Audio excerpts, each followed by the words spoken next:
বন্ধুরা, আমি অনেক এক্সাইটেড কারণ আমি চলে আসলাম ইউএসএস কড, যেটা হচ্ছে একটা সাবমেরিন। অ্যান্ড আমরা এখানে ঢুকবো। জানি না এখানে কত, এখানে টিকিটটা কত, বাট আপনারা দেখতে পাচ্ছেন আমার পিছনে একটি সাবমেরিন। লাইক এখানে কোনো অফিসার টফিসার থাকতেন, ক্যাপ্টেন থাকলেও আমি অবাক হব না। এই হচ্ছে ক্যাপ্টেনের রুম। এদিকেও আমার খুব সম্ভবত ধারণা অফিসাররা থাকতেন। এখানে তাদের চা খাওয়ার কফি টফি ব্যাগ ইয়াতে রাখা আছে। আমি বসে আছি হচ্ছে সারফেস, এই সাবমেরিনের একদম আপার যে ডেকটা, আপার ডেক বলতে একেবারে সারফেসে যেই কামান থাকে সেই কামানের উপরে। বন্ধুরা কেমন আছেন? নতুন একটি ভ্লগে স্বাগত জানাচ্ছি। আজকে আমরা যাচ্ছি ক্লিভল্যান্ডে। ক্লিভল্যান্ড এই শহরটি হচ্ছে ওহাইও অঙ্গরাজ্যে অবস্থিত। তো ওহাইও অঙ্গরাজ্যে যে বড় শহরগুলো রয়েছে সেই বড় শহরগুলোর মধ্যে ক্লিভল্যান্ড একটি। এছাড়াও আরও আছে কলম্বাস, সিনসিনাটি, ডেইটন, টলিডো ইত্যাদি বড় শহর। তো ক্লিভল্যান্ড শহরটা লেক ইরির পাশে অবস্থিত, এবং এইটা নামকরণ করা হয়েছে মোজেস ক্লিভল্যান্ড নামে একজন ব্যক্তির নামানুসারে। সো এই শহরের গোড়াপত্তন হয় 1824 সালে এবং সিটি হিসাবে এটি প্রতিষ্ঠিত হয় 1836 সালে। এবং একসময় এই শহরটি খুব নাম করা ছিল এবং এখনও আছে অনেকটাই। এই শহরটা হচ্ছে ইউএসএতে 53তম বড় শহর এবং ওহাইওতে দ্বিতীয় বড় শহর। এই মুহূর্তে এই শহরে লোকসংখ্যা রয়েছে 3,65,379 জন, যেটা আগের থেকে কমতেছে। এর কারণ হলো যে ইকোনমিক অবস্থার কারণে। ইকোনমিক অবস্থা ওহাইও বলেন এবং ওভারঅল মিড ওয়েস্টে বলেন এখন আর ভালো নেই। তো এই শহরটা একটা পোর্ট সিটি। আমি যেটা আগেও বলেছি লেক ইরি, এই লেক ইরি হচ্ছে তিনটি যে বড় লেক আছে, Lake Michigan, Lake Great Lakes, যে Lake Superior and Lake Erie, এই তিনটার যে একটা হচ্ছে লেক ইরি। এবং এই লেক ইরির একটা মানে তীর ঘেঁষা একটা বড় শহর হচ্ছে ক্লিভল্যান্ড। এরকম লেক ইরির তীর ঘেঁষে আর তেমন বড় শহর যেমন আরেকটা আছে যেটা বলা যেতে পারে হচ্ছে ডেট্রয়েট, এরকম কিন্তু আর তেমন বড় শহর নাই। এরপরে আপনি চলে যাবেন বাফেলোর দিকে। সো ইটস মানে যেহেতু এটা লেকের পাশে অবস্থিত এবং এটা আসলে আপনি লেকটা পার হলে ওপারে চলে যাবেন কানাডা, এর একটা সময় এর অনেক সিগনিফিকেন্ট ছিল। তো আস্তে আস্তে এখন যেহেতু ট্রান্সপোর্টেশন অন্যভাবে চেঞ্জ হয়ে গেছে অ্যান্ড ইন্ডাস্ট্রিয়ালাইজেশন যেহেতু আস্তে আস্তে ইউএস থেকে সরে গিয়ে চায়না এবং অন্যান্য লো কস্ট কান্ট্রিতে চলে গেছে, সো আস্তে আস্তে দেখা যাচ্ছে যে এই শহরের গুরুত্বটা অনেক কমতেছে, মানুষজন এখান থেকে চলে যাচ্ছে। তারপরও এই শহরটা still in a good shape. America আরও অনেক শহর আছে যেগুলো অবস্থা খুবই খারাপ, তাও সেদিক থেকে ক্লিভল্যান্ড অবস্থা খুবই ভালো। আর ক্লিভল্যান্ড আমার জন্য একটা স্পেশাল জায়গা এই কারণে যে আমি যখন আগে ওহাইওতে ছিলাম মাঝে মধ্যে ক্লিভল্যান্ডে আসতাম বা ক্লিভল্যান্ড দিয়ে অন্য অন্য বিভিন্ন জায়গায় যাওয়া হইতো। তো এই জন্য ক্লিভল্যান্ডে মাঝে মধ্যে স্টপ বাই করা হইতো। সো আজকে আমাদের উদ্দেশ্য হচ্ছে ক্লিভল্যান্ডে যাওয়া অ্যান্ড ক্লিভল্যান্ডটাকে একটু ঘুরে দেখা এবং ক্লিভল্যান্ডে কিছু কুইজিন ট্রাই করা। আরেকটা জিনিস যেটা হয়েছে যে ক্লিভল্যান্ডে আমি কিছুদিন আগে আমার বর্তমান জবের আগের জবে যখন ছিলাম তখন একটা জব ইন্টারভিউ দিতে আসছিলাম। সো সেই ব্লগটা করা হয়েছে কিন্তু আপলোড করা হয় নাই। আমি চেষ্টা করব ওই ব্লগটা আপনাদের সামনে আপলোড করতে, যাতে করে আপনারা একটু আইডিয়া পাবেন যে আমেরিকাতে জব ইন্টারভিউতে কী কী পর্যায়ে থাকে, কী কী ফেজ থাকে, এবং জাস্ট আমার এক্সপিরিয়েন্সের থ্রুতে আপনারাও কিছুটা জানতে পারবেন। তো যাই হোক, কথা না বাড়িয়ে আমাদের যাত্রা শুরু করি। আমার বাসা থেকে ক্লিভল্যান্ডে হচ্ছে 2 ঘন্টার রাস্তা। সো টোল রোড দিয়ে যেতে হবে। সো আপনাদেরকেও সাথে রাখবো। আশা করি আপনারা এনজয় করবেন জার্নিটা। তো বন্ধুরা, আমরা হচ্ছে টোল রোড, যেটাকে এই এলাকায় বলা হয় টার্ন পাইক, সেটা দিয়ে যাচ্ছি এবং আমরা এইমাত্র পেনসিলভেনিয়া শেষ করলাম, ওহাইওতে ঢুকলাম।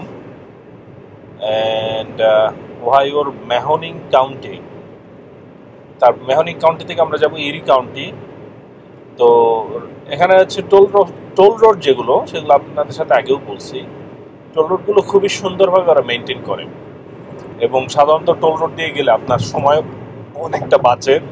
টোল রোডে কোনো রকম সিগন্যাল থাকে না, স্পিডের ভেরিয়েশন খুব কম থাকে। একটাই সমস্যা হয়, মাঝে মাঝে টোল রোডে কাজ করে ওরা, কাজের জন্য অনেক সময় টোল রোডের লেন ওরা বন্ধ করে রাখে। But other than that toll রোডের এমনিতে উপকারিতা আছে। রাস্তাগুলো খুবই সুন্দর এবং অল ইয়ার রাউন্ড ওরা এটা মেনটেন করে। আরেকটি জিনিস যেটা আপনাদের দেখাতে যাচ্ছিলাম সেটা হচ্ছে ফল কালার, কিন্তু দুঃখের বিষয় হচ্ছে ফল কালার এতদিনে পড়ে গেছে অ্যান্ড কিছুই করার নাই এই মুহূর্তে। সো সামনে হচ্ছে টোল ব্রিজ আছে, যেহেতু টোল রোড তো আপনাকে টোল দিতে হবে। সো আমি কি করব আমি জানি না, কারণ হচ্ছে আমার হচ্ছে ট্রান্সপন্ডার আছে, আমার এই গাড়িতে ট্রান্সপন্ডার আছে। ট্রান্সপন্ডার দিয়ে আমি চাইলে মানে এদের হচ্ছে আপনার যদি ট্রান্সপন্ডার থাকে ওভারহেড, তাহলে আপনি ওভারহেড স্ক্যানারের ভিতর দিয়ে চলে যাবেন, আন্ডার দিয়ে চলে যাবেন। আর যদি না থাকে তাহলে হচ্ছে আপনি গেট দিয়ে যাবেন। সো কিন্তু সমস্যা হচ্ছে আমেরিকাতেও, মানে ট্রাভেল ইন প্যারাডাইস আমেরিকাতেও মাঝে মধ্যে এই ওদের গেটগুলো কাজ করে না। সো যে জন্য যেটা করতে হয় মাঝে মধ্যে ইয়া দিয়ে যাইতে হয়, কি বলে মানে রেগুলার কাউন্টার দিয়ে যাইতে হয়। তো আমি দেখি রেগুলার কাউন্টার দিয়ে যাচ্ছি আমি। In a quarter mile, merge onto I-7. Regular counter দিয়ে যাচ্ছি, দেখি ওরা ইজি পাস, আমার যে ইজি পাস যে ট্রান্সপন্ডার আছে সেটা অ্যাকসেপ্ট করে কিনা। আশা করি করবে, না করলে আমাকে এখানে টাকা দিতে হবে। হ্যাঁ করছে, এই যে লেখা উঠছে ইজি পাস অ্যাকসেপ্টেড। সো আমি যে চাইলে বাম দিক দিয়ে চলে যেতে পারতাম। যে বাম দিকে যে রাস্তাটা আছে ওইটা হচ্ছে হাই স্পিড রাস্তা, ওইটা হচ্ছে আমার যে ট্রান্সপন্ডার সেটা থেকে ওরা অ্যাকসেপ্ট করে টাকাটা ওরা কেটে নিত আর কি, অটোমেটিক। সো আগে ওহাইওতে এই সিস্টেমটা ছিল না, ওহাইও রিসেন্টলি এটা ইমপ্লিমেন্ট করতেছে। তো আপনারা যারা ওহাইও টার্নপাইকে চালাবেন আপনাদের মেক শিওর করবেন আপনাদের যদি ইজি পাস থাকে, ইজি পাসের ব্যালেন্সটা যেন ফুল থাকে, তাহলে পরে আপনারা ওই ওভারহেড স্ক্যানার দিয়ে চলে যেতে পারবেন, তাহলে আর আপনাদের স্লো করে আসতে হবে না। আর যদি ওটা না করেন তাহলে দেখা যাবে যে স্লো করে এইভাবে গেটের ভিতর দিয়ে যাইতে হচ্ছে, যেটা অনেক সময় একটা ইনকনভিনিয়েন্স। তো আমরা এই মুহূর্তে যাচ্ছি হচ্ছে যে জায়গায়, সেখানে আমার খুব সম্ভবত ধারণা এখানে অনেক আমিষ কমিউনিটি আছে, কারণ আমরা দেখছিলাম যে হচ্ছে মানুষজন এখানে এই কাপড় শুকা দিচ্ছে বাইরে। এটা সাধারণত আমিষ কমিউনিটির লোকজন খুব বেশি একটা করে, অন্যান্য সবার হাতে যে ওয়াশার ড্রায়ার থাকে বলে মানুষজন সেগুলো ইউজ করে। বাট আমিষ কমিউনিটি এখনও খুবই ট্রেডিশনাল লাইফ লিড করে বলে আপনি দেখতে পাবেন যে তারা এখনও দেখা যাবে যে কাপড় টাপড় ওরা রেগুলারভাবে শুকাচ্ছে, ইলেকট্রিসিটি ইউজ করতেছে না, বিভিন্ন ব্যাপার স্যাপার। বাট এই এলাকাটা খুবই কি বলবো একটু গরিব যেটা দেখে মনে হচ্ছে। এবং আমরা আপনাদেরকে একটা নেক্সট স্টপেজে নিয়ে যাচ্ছি, সেটা হচ্ছে একটা সার্ভিস প্লাজা।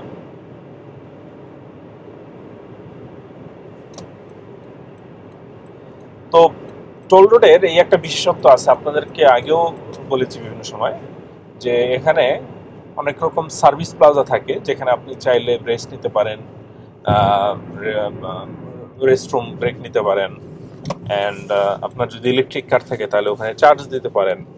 সো জিনিসটা এখানে টোল রোডে এই ফিচারটা পাওয়া যায়। বাট আমি এ পর্যন্ত যত টোল রোডে চালাইছি তার মধ্যে আমি দেখছি ওহাইওটা বেস্ট, পেনসিলভ্যানিয়ারটা এরপরে রাখবো, ইলিনয়েরটা খুবই বাজে বিশ্রী।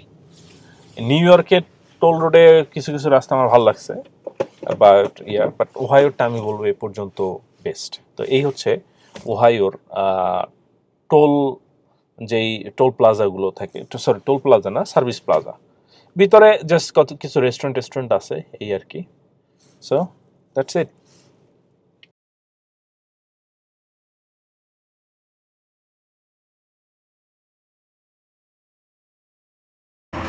তো বন্ধুরা আপনাদেরকে জাস্ট টোল প্লাজাটা একটু, সরি টোল প্লাজা না তো সার্ভিস প্লাজাটা একটু দেখাই আপনাদেরকে।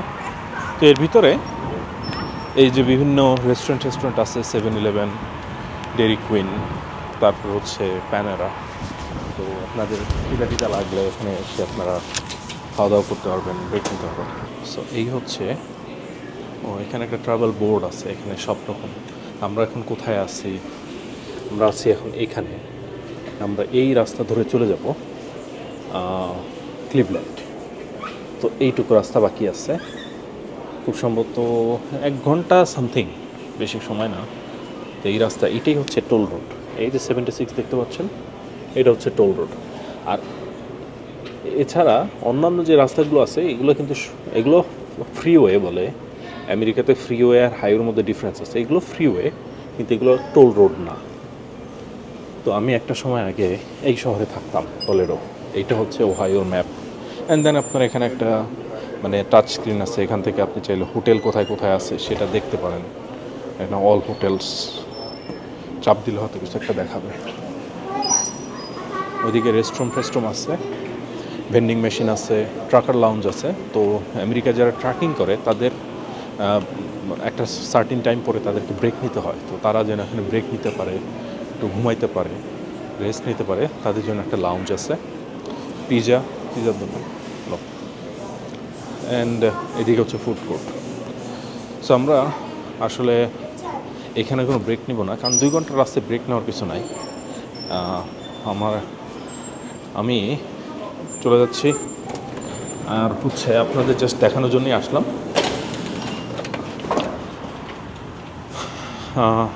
আর হচ্ছে আমার ওয়াইফ হচ্ছে এখন চালাবে, তো ও অনেক দিন ধরে গাড়ি চালায় না, সো চাইলো একটু গাড়িটা একটু চালাতে হাইওয়েতে। সো এখন ও চালাবে, আমি জাস্ট বসে থাকবো।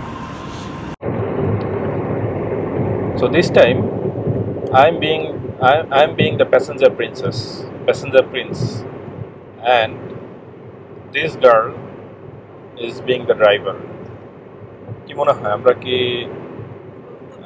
গন্তব্যে পৌঁছাতে পারবো? সময়ই তা বলে দিবে। আমরা যাচ্ছি এই স্মুথ রোড দিয়ে, আলহামদুলিল্লাহ। এখন হচ্ছে ক্যানফিল্ড দিয়ে যাচ্ছি। তো বাংলাদেশে যেটা হয় যে আপনি কোথাও দিয়ে গেলে আপনার শহরে বা গঞ্জে বা বাজার দিয়ে গেলে বাজারে দোকানের নিচে নাম লেখা থাকে, সেখানে বুঝতে পারবেন আপনি কোন জায়গায় আছেন।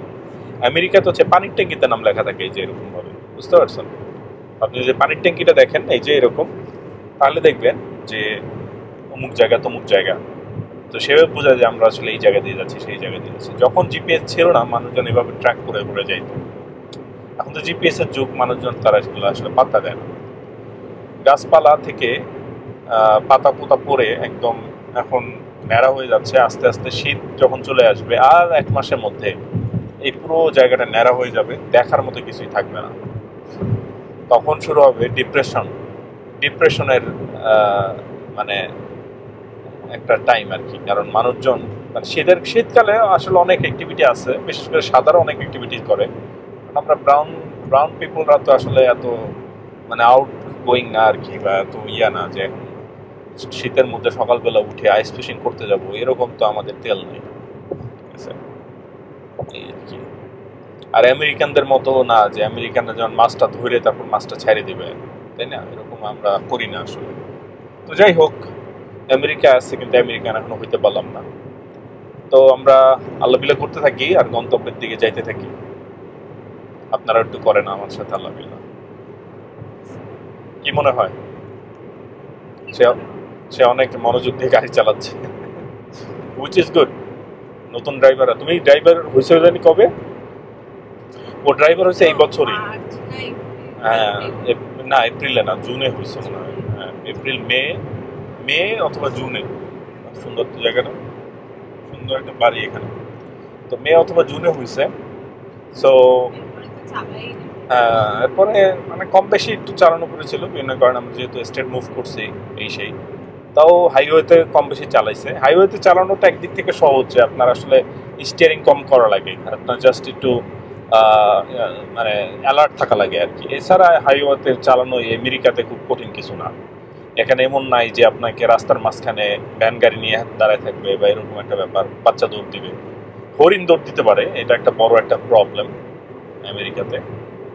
দুপটাপ করে হরিণের পাল এসে দৌড় দিয়ে যাবে, দেন আপনার হাতে কিছু করার থাকবে না। আদার দেন দ্যাট এখানে চালানো একদম স্ট্রেট রাস্তা, আর রাস্তা এভাবেই ডিজাইন করছে। So you don't have to worry about anything. But এর মধ্যেও একেবারে নোভিস বা নিউবি যে ড্রাইভার, তাদেরকে আমি বলবো না যে হাইওয়েতে চলে আসতে, একটু অভিজ্ঞতা নিয়ে দেন আসাটা ভালো আর কি।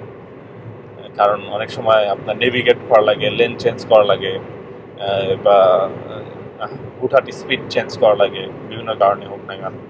হ্যাঁ, এগুলোর জন্যই তো অভিজ্ঞতা লাগে। তো যাই হোক, ড্রাইভিং নিয়ে আমার একটা ভিডিও আছে, সেটা আমি এখানে শেয়ার করে দিব, আপনারা চাইলে ওটা দেখতে পারেন, আমেরিকার ড্রাইভিং নিয়ে।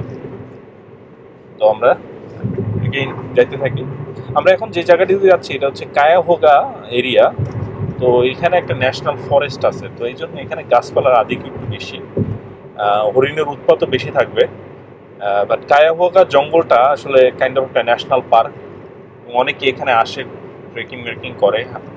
অ্যান্ড ক্যাম্পিং ট্যাম্পিংও করে আর কি এদিকে। বিশেষ করে সামার এই জায়গাটা অনেক সুন্দর থাকে, এই কায়াহোগে এরিয়া। আপনারা যদি ওহাইওতে আসতে চান, ওহাইওতে যদি কোনো ভালো ন্যাচারাল একটা স্পেস খুঁজেন, তাহলে আমি বলবো যে কায়াহোগা ন্যাচারাল পার্ক, ন্যাচারাল ভ্যালি, এই জায়গাগুলো আপনারা দেখতে পারেন। ন্যাশনাল পার্ক যেটা খুব সাধারণত ন্যাশনাল পার্ক বা state park, I don't no,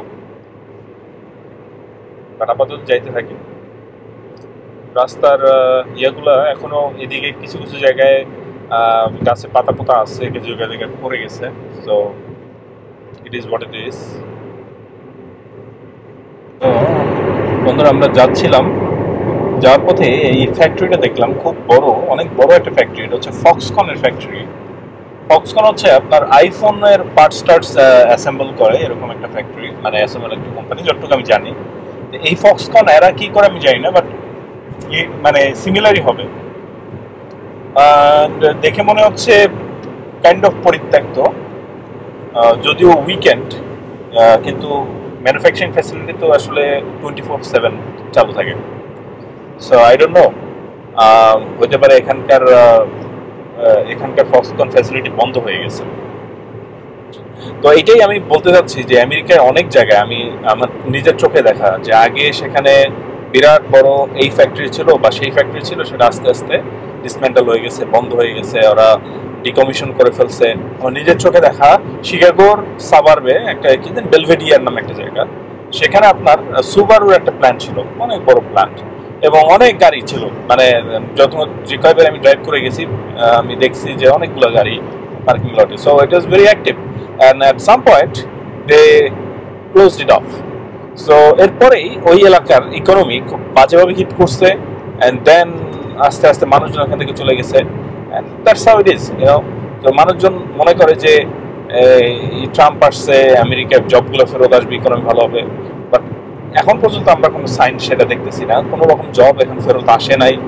ম্যানুফ্যাকচারিংয়ে America এখনো অনেকটাই পিছিয়ে। চায়না যেই লেভেলে তারা কস্ট লিডার অ্যাসপেক্ট নিয়ে তারা যেভাবে ম্যানুফ্যাকচারিংটাকে অ্যাফোর্ডেবল করে দিছে সারা দুনিয়ার জন্য, সেখানে আমেরিকার পক্ষে সম্ভবই না সেটাকে টেক্কা দেওয়া। তো বন্ধুরা, আমরা ক্লিভল্যান্ড শহরের ভিতর দিয়ে ড্রাইভ করতেছি, একদম ডাউনটাউনের কাছাকাছি চলে আসলাম, এবং আপনাদের যেটা দেখাতে চাচ্ছি যে এইদিকে দেখো বিল্ডিংগুলোর কী অবস্থা। রান ডাউন বিল্ডিং যেগুলোকে বলা যায়, ম্যাক্সিমাম বিল্ডিংয়ের এখানে,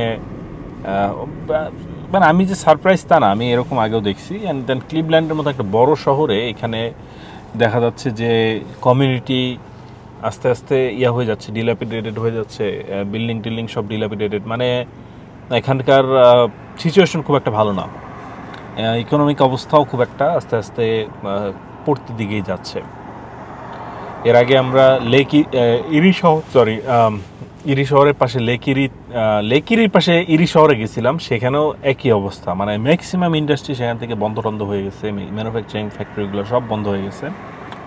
অ্যান্ড দ্যাটস ওয়াই শহরের অবস্থা খারাপ, ইকোনমির অবস্থা খারাপ, মানুষজন নাই, এই হসপিটালগুলো বন্ধ হয়ে গেছে, চার্চগুলো বন্ধ হয়ে গেছে, স্কুলগুলো সব বন্ধ হয়ে গেছে। ম্যাক্সিমাম স্কুল, চার্চ হচ্ছে রান ডাউন স্টেটে আছে আর কি। কিছু কিছু বাড়ি এখানে আছে, মানুষজন থাকে খুব সম্ভবত। স্টিল রাস্তাঘাট এখানে ওয়েল মেনটেন সোফার, বাট বেশ কয়েকটা ফ্যাসিলিটি আমরা একটু আগে দেখতে পাইছি যেগুলো হচ্ছে রান ডাউন। এটাও খুব সম্ভবত রান ডাউন। হ্যাঁ, এই যে এগুলো রান ডাউন ফ্যাসিলিটি।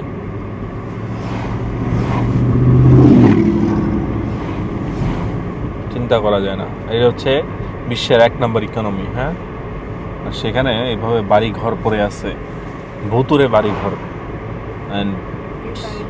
কি অবস্থা এখানে। মানে বাংলাদেশে গরিব লোকের থেকে ভালো জায়গায় থাকে আমার মনে হয়। মানে কি অবস্থা এই বাড়িগুলো দেখছো, এদিকের বাড়িটা দেখো, এই মার্কেটগুলো কি একটা অবস্থা। এদিকে মনে হচ্ছে যে আমাদের আফ্রো আমেরিকান লোকজন থাকে। ওয়াসাবি সুশির দোকানও আছে। তো আমরা প্রথমে যাব একটা মসজিদে, আমরা এখানে একটু নামাজ পড়ে নেব, ঈশার নামাজ, আসরের নামাজ কি বলতেছি, সন্ধ্যা হয়ে গেছে। দেন আমরা দেখবো যে এখানে একটা আশেপাশে ওই বিল্ডিংটার অবস্থা দেখো, পুরা In মানে 600 কি অবস্থা, feet, turn তিনতলা left onto building, Euclid Avenue. nothing left, nothing left. You see this, you see this. At the light, এই turn বিল্ডিং এর left অবস্থা, onto এটা Euclid একটা Avenue. চার্চ, খুব সম্ভবত এটা একটা church, and then I think এটা একটা পরিত্যক্ত চার্চ।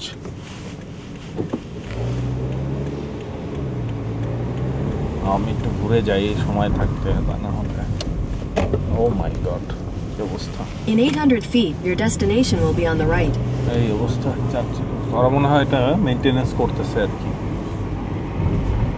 এটাও একটা চার্চ এবং সেটা দেখেও পরিত্যক্তই মনে হচ্ছে। The true holiness temple, I don't no, সবই পরিত্যক্ত, এলাকাটাই পুরো একদম ডিলাপিডেটেড। আলটি মনে হচ্ছে বন্ধ। Your destination is on the right. Okay, how do I get there? বেশি সামনে চলে আসছি, দেখি কোনোভাবে ওদিকে যাওয়া যায় কিনা। আমার মনে হয় ওদিক থেকে যাইতে হবে। Your destination.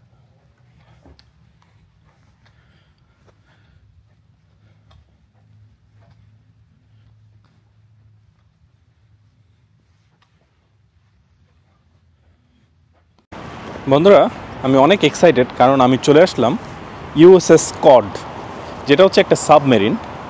অ্যান্ড আমরা এখানে ঢুকবো, জানি না এখানে কত, এখানে টিকিটটা কত, বাট আপনারা দেখতে পাচ্ছেন আমার পিছনে একটি সাবমেরিন। এই সাবমেরিনে আমি খুব সম্ভবত 6 বছর আগে আসছিলাম। সো আমি আবার আসতেছি জাস্ট একটু দেখার জন্য। আমার খুব জানা মতে এটা হচ্ছে ওয়ার্ল্ড ওয়ার সেকেন্ডের একটি সাবমেরিন। ওয়ার্ল্ড ওয়ার সেকেন্ডে এই সাবমেরিনটা তখন বানানো হয়। দেন এখানে কোনো এক সময় এরা সার্ভিসে ছিল, অ্যান্ড এখন এখানে এসে তারা এটাকে মিউজিয়াম হিসাবে স্থাপন করে। আমরা এর ভিতরে যাব অ্যান্ড এটাকে এক্সপ্লোর করব। তো চলুন যাওয়া যাক। Hi, did we make it? Yeah, you did. Okay, 2 persons, 2 tickets. 30, please. Okay.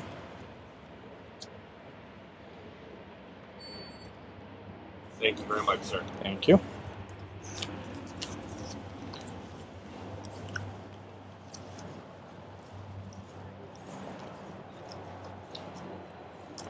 তো আমরা ঢুকে পড়লাম সাবমেরিনের ভিতরে, মানে আই মিন যেখানে রাখা আছে তার ভিতরে। এখানে প্রোপেলার রাখা আছে অ্যান্ড ওখানে পেরিস্কোপ রাখা আছে। তো আপনারা যদি সাবমেরিনে মুভি টুভি দেখে থাকেন তাহলে দেখবেন যে এই পেরিস্কোপগুলো ওরা অনেক দেখায়, এবং আমরা ভিতরে গিয়ে এই পেরিস্কোপ দেখতে পাবো। চলেন।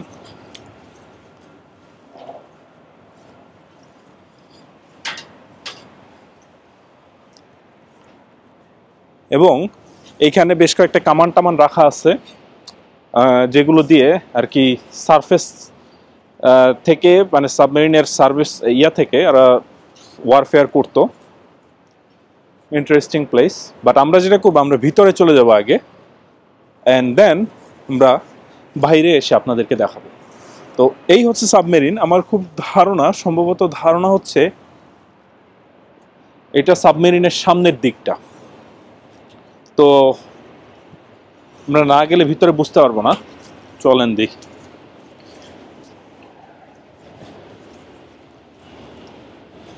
আমরা যখন টিকিট কিনি তখন আমাদেরকে এইটা দিয়ে দিছে।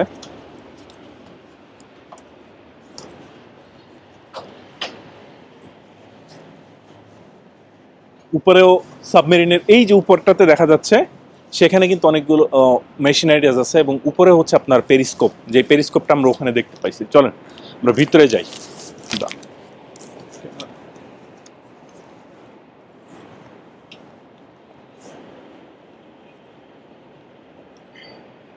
সাবধানে নামতে হবে, খুবই ইন্টারেস্টিং একটা জায়গা।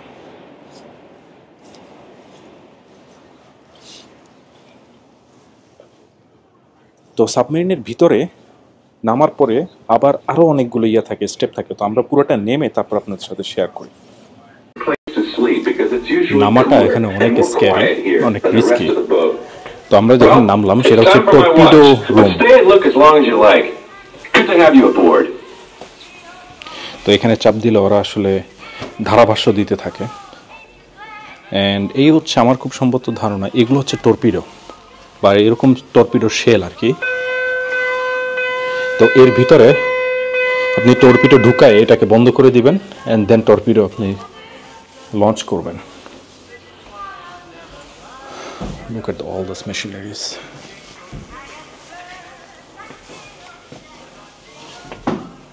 আমার তো ব্যাকগ্রাউন্ড ছিল naval architecture, marine engineering. I loved submarines, I loved. আমার জানা মতে আমি মানে এমন কোনো সাবমেরিন নিয়ে মুভি নাই যে আমি দেখি নাই। সো এই জন্য সাবমেরিন আমি সুযোগ পেলে এখানে আসি এবং দেখি। তো আমার খুব সম্ভবত ধারণা এখানে মানুষজন থাকতো। এখানে দেখতে পাচ্ছেন বাঙ্ক বেডগুলো আছে, এখানে মানুষজন থাকতো। উপরে হচ্ছে খাবার রাখার জায়গা আছে, যে গ্রিন বিনস হাবিজাবি। এখানে এই যে একজন সাবমেরিনার, দেন হচ্ছে ওনার আয়রন করতো। হ্যাঁ,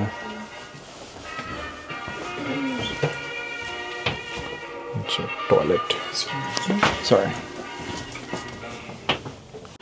এই হচ্ছে সাবমেরিনের টয়লেট। অ্যান্ড এই তো আরও মেশিনারিজ। অ্যান্ড আমরা এই ওভাল আকৃতির ডোর দিয়ে বসে যাব। কিচেন, এটা হচ্ছে এখানে শাওয়ার নেয় মানুষজন। চিন্তা করেন এখানে মানুষজন ঘুমাইতো এক সময়। Do not climb on this bunk. 3 জন মানুষ ঘুমানোর মতো ইয়া ছিল, দেখো। তো এইখানে 3 জন মানুষ একসাথে ঘুমাইতো। এখানে বেসিন টেসিন ছিল, জামা টামা রাখা আছে, ট্র্যাশ রাখা আছে। এত লম্বা লম্বা মানুষ, হ্যাঁ, এবং এইখানে হচ্ছে খাবার দিত। এখান থেকে খাবার টাবার এখানে সার্ভ করতো। এখানে হচ্ছে কিচেন ছিল, আরও বেড। এইটা হচ্ছে comb bill holder. I don't know what's comb bill holder means, but looks like এখানে কোনো অফিসার টফিসার থাকতেন। ক্যাপ্টেন থাকলেও আমি অবাক হব না। এই হচ্ছে ক্যাপ্টেনের রুম। এদিকেও আমার খুব সম্ভবত ধারণা অফিসাররা থাকতেন। এখানে তাদের চা খাওয়ার কফি টফি ব্যাগ ইয়াতে রাখা আছে, class class. Look at this, crazy. খুব সম্ভবত এখান থেকে হচ্ছে কমিউনিকেশন করা হতো।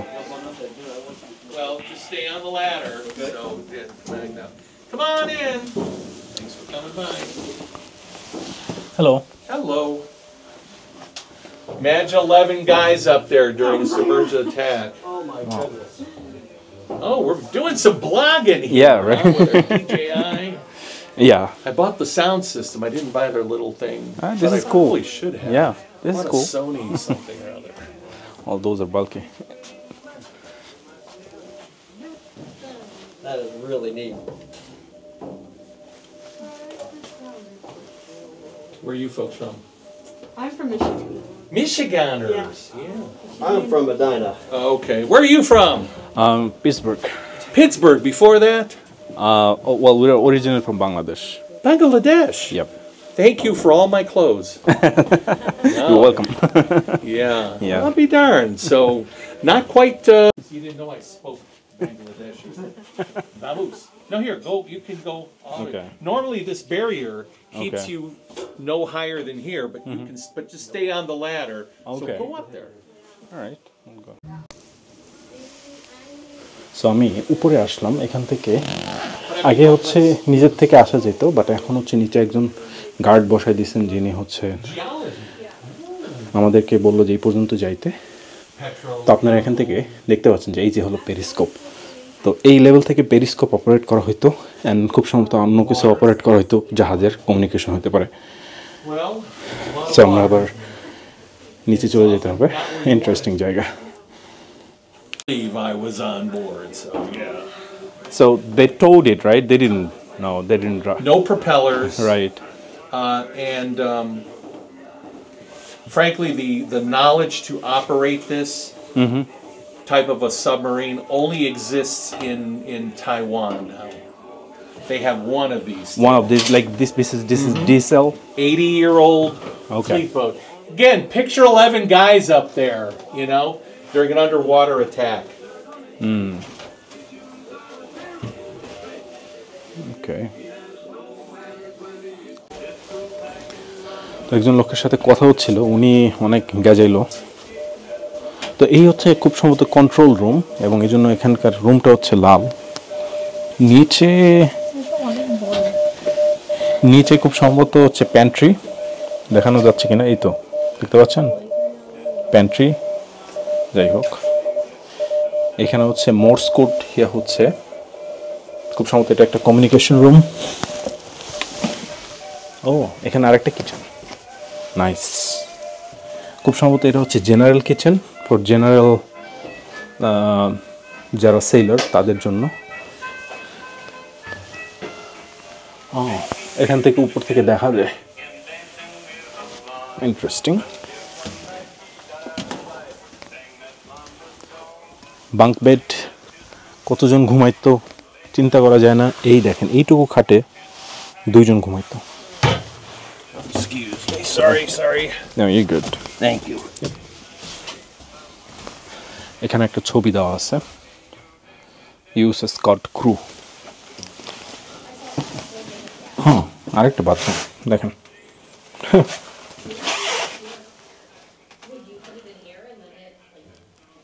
এটা হচ্ছে মনে হয় এখানে মানুষজন শাওয়ার টাওয়ার নিত। এটা খুব সম্ভবত এটা হচ্ছে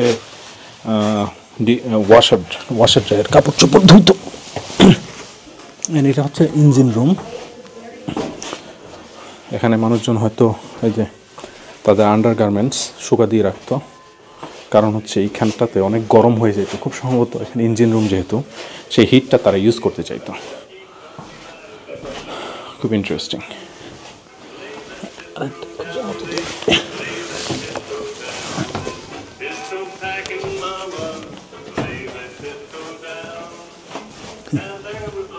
কি করতেছ? খুব সম্ভবত এটাও ইঞ্জিন রুম, মানে খুব সম্ভবত না, অবশ্যই এটা ইঞ্জিন রুম। হ্যাঁ হ্যাঁ, কিছু করো না, অবশ্য থাক। এই যে প্যাডেল, দুদিকে 2টা প্যাডেল দিয়ে হয়তো কোনো। ও,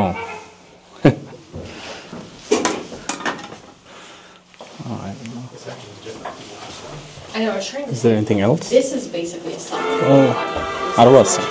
Air induction valve and overhead এই যে supply. এরকম এই জিনিসগুলো দিয়ে আসতে খুবই কষ্ট হয় একটা কারণে, কারণ জায়গাটা অনেক ছোট। আমার মতো যদি একটু মোটাসোটা হয়ে থাকেন তাহলে অবশ্যই কষ্ট হবে। এটা হচ্ছে মেশিন শপ খুব সম্ভবত। এই যে এখানে লেদ মেশিন পর্যন্ত আছে, ইন্টারেস্টিং। তো আমরা বুয়েটে যখন পড়তাম ফার্স্ট ইয়ারে, তখন আমাদেরকে এই লেদ মেশিনের ট্রেনিং দিছিল। তো আমরা চিন্তা করতাম যে লেদ মেশিনের ট্রেনিং নিয়ে কী হবে, আমরা কি এগুলো চালাবো নাকি। তখন এক স্যার আমাদের বলছিল, যদি শিপে কোনো কিছু ভেঙে টেঙে যায় তখন এই লেদ মেশিন দিয়ে রিপেয়ার করতে হবে। Bottom one fold down, and these would pull out. So you would have a 2 tiers, and then you'd have the top racks up here as well. Okay, because I was looking at that and I was like, Yeah. oh my goodness. No. That's, I don't think there was thought it was tight, but not that anybody, tight. even at that time, I don't think there was anybody that skinny. এটা হচ্ছে একটা torpedo. Thank you. So, all right, thanks for coming forward. Any other questions? Not at this moment. Okay.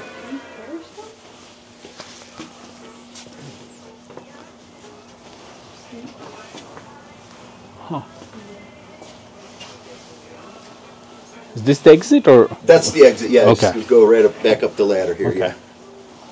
Yeah. কোনটা? Yeah, at one point they thought pink would be the hardest color to spot. That's interesting. তো এখানে হচ্ছে CPR খুব সম্ভবত, not. I don't no, Not against the green. CPR machine, breathing device.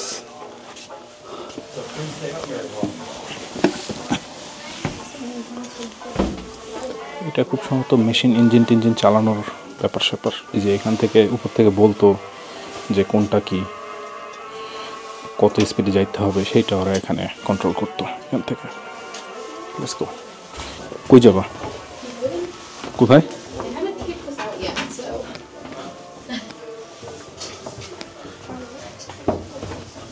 কোথায়? Oh, that's okay. Chris, somebody's coming through real quick. Oh, sorry. I think it's এখানে? literally just a clock. Oh.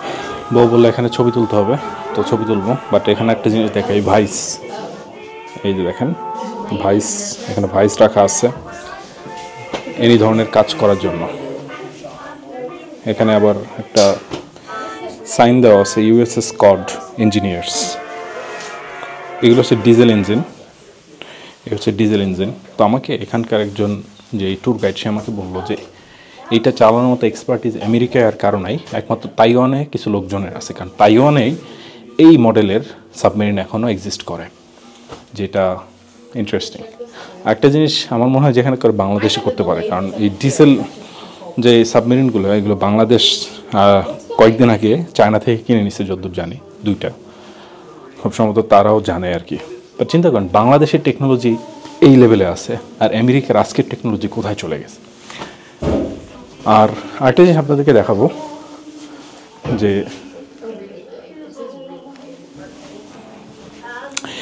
সাবমেরিনের এই দরজাগুলো দেখবেন যে oval শেপের হয়, right? Oval শেপের হওয়ার কারণটা হলো যে যেহেতু এটা গোল একটা সার্কুলার একটা শেপ, হ্যাঁ, এটা যেহেতু একটা প্রেশার ভেসেল, চারদিকে থেকে যেহেতু প্রেশার পড়ে, সেহেতু তারা কোনো শার্প কর্নার রাখতে পারে না।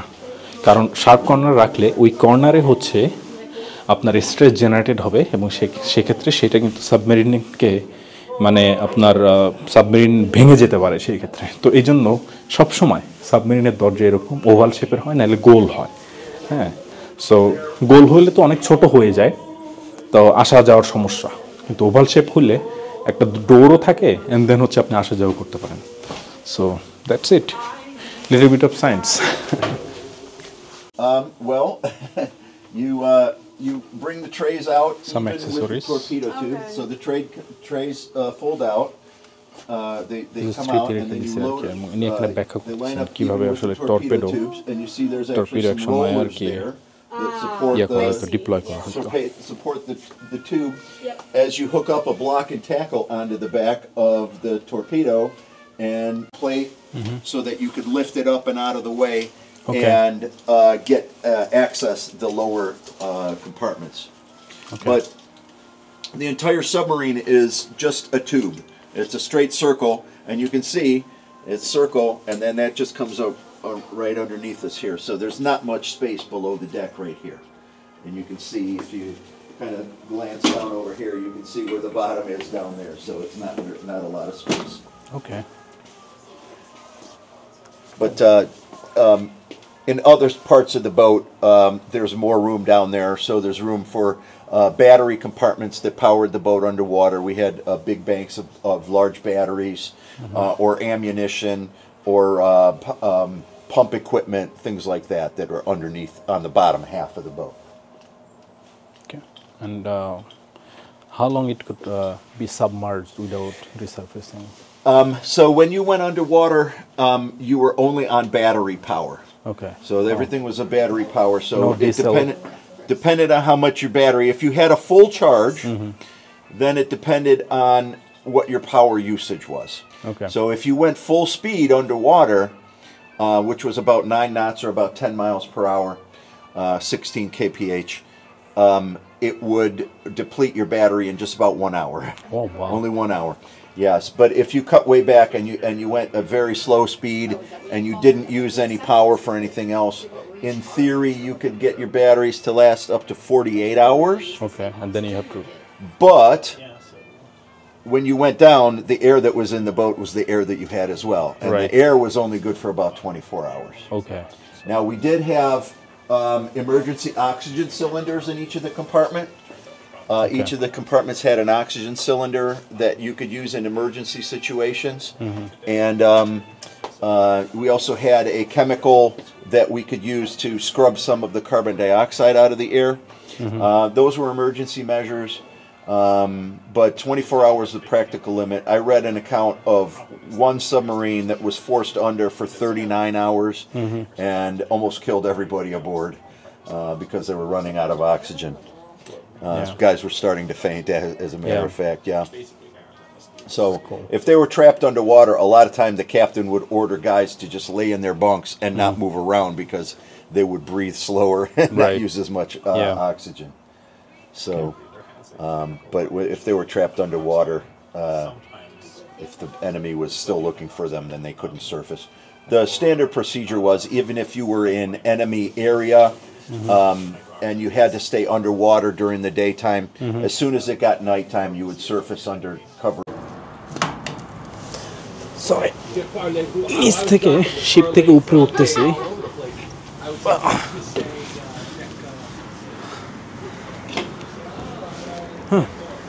এটা হচ্ছে শিপের ফ্রন্টটা সরি এটা মনে হয় শিপের আফট হ্যাঁ তো আমরা ফ্রন্ট থেকে ঢুকছি আফটে এসে বের হলাম এই হচ্ছে সাবমেরিনের পিছনটা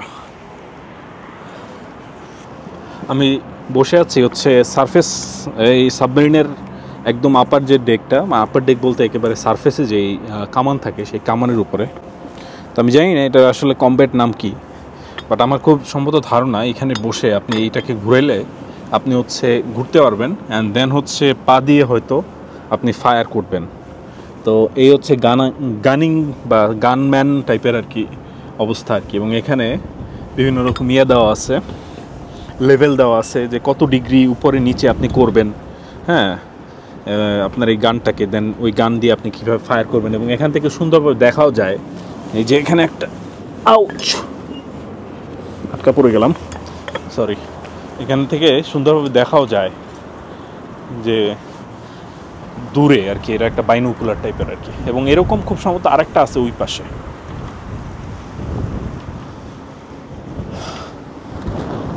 তো দেখতে দেখতে রাত হয়ে গেল আর কি বাসে যাবা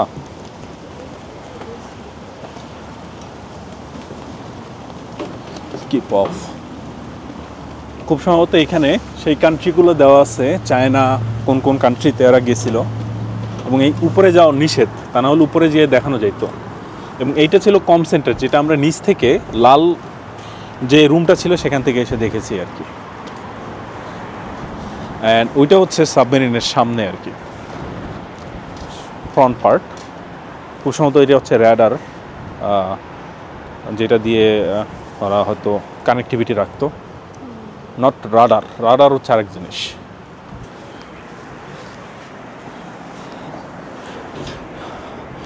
খুব ইন্টারেস্টিং লাগলো আমি 2019 সালে এখানে আসছিলাম ফার্স্ট এখন হচ্ছে 2000 কত সাল 25 সালের শেষ অনেক দিন পরে আবার আসলাম অনেক কিছু চেঞ্জ হয়েছে তো আমরা ঢুকছি হচ্ছে ওই সামনে দিয়ে ঢুকছি ওদিক থেকে ঢুকে এই পুরোটা হেঁটে এইখান থেকে বের হয়েছি খুব ইন্টারেস্টিং আপনারা যদি ক্লিভল্যান্ডের আশেপাশে এসে থাকেন বা থেকে থাকেন তাহলে এই জায়গাটা ট্রাই করবেন তো এইখানে হচ্ছে সেই পেরিস্কোপটা দেখা যাচ্ছে দেখেন কতটুকু লম্বা হয় পেরিস্কোপ অ্যান্ড পাশে হচ্ছে প্রপেলার আর এই হচ্ছে বিখ্যাত লেক ইরি আর ওদিকে দেখা যাচ্ছে হচ্ছে ক্লিভল্যান্ড শহর আগে এই শহরটা আমার কাছে অনেক শহর লাগতো কিন্তু এখন আর অত শহর লাগে না কারণ আমি এর থেকে একটু বড় শহরে থাকি অ্যান্ড এই হচ্ছে ইউএসএস স্কট তো আমরা এখানে আমাদের এই ট্যুরটা সমাপ্তি করব আর পরে ক্লিভল্যান্ডের ভিতরে কিছু আপনাদেরকে দেখাতে বলে দেখাবো সাথে থাকুন